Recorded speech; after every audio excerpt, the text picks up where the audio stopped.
చూడటానికి బింబ ప్రతిబింబాలు ఒకే విధంగా కనిపించినా దర్పణంలోని ప్రతిబింబం యొక్క కుడి ఎడమలు మారి ఉంటాయి. ఈ ఒక్క చిన్న మార్పు చాలు ప్రేక్షకులు, వీక్షకులు, శ్రోతలు సందిగ్ధ సంకటావస్థలో పడటానికి.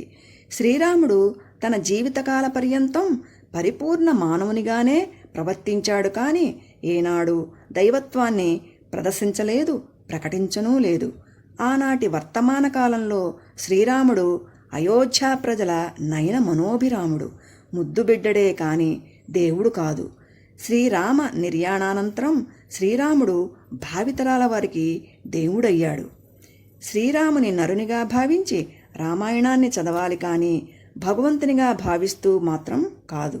అప్పుడే మరొకరు చెప్పనవసరం లేకుండానే శ్రీరాముడు అవతారమూర్తిగా మన మనోనేత్రానికి దర్శనమిస్తాడు. ఆ భావనతోనే వాల్మీకి రామాయణ ప్రవచనానికి సిద్ధపడ్డాను.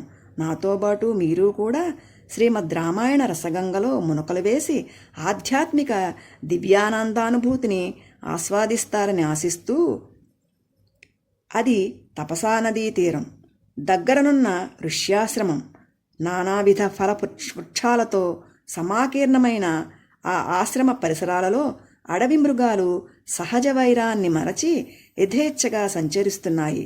వన విహంగాల సుస్వర కూజితాలతో ఆ ఆశ్రమ ప్రాంతం ప్రతిధ్వనిస్తోంది.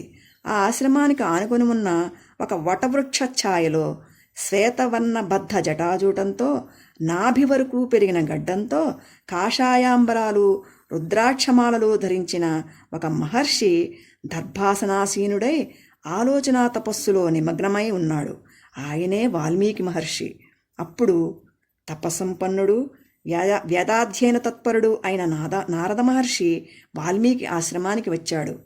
వచ్చిన దేవర్షికి స్వాగతం పలికి అర్ఘ్యపాద్యాదులు సమర్పించి ఉచితాసనం ఇచ్చి గౌరవించి అతిథి పూజ చేశాడు వాల్మీకి.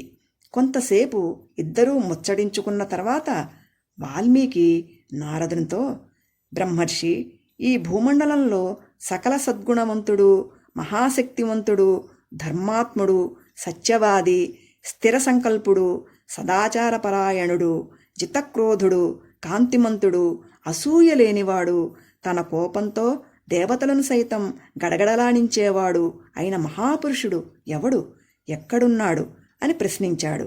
విన్న నారదుడు చిరునవ్వుతో, మహర్షి, నీవు వర్ణించిన సుగుణాలు గల వ్యక్తి ఈ సృష్టిలో ఉండడం దుర్లభం. కానీ ఈ వర్తమాన కాలంలో నీవు ఆశించిన సకల గుణాలు గల వ్యక్తి ఈ భూతలంపై ఒకరున్నారు. ఆయనే ఇక్ష్వాకు వంశ సంజాతుడైన శ్రీరామచంద్రుడు.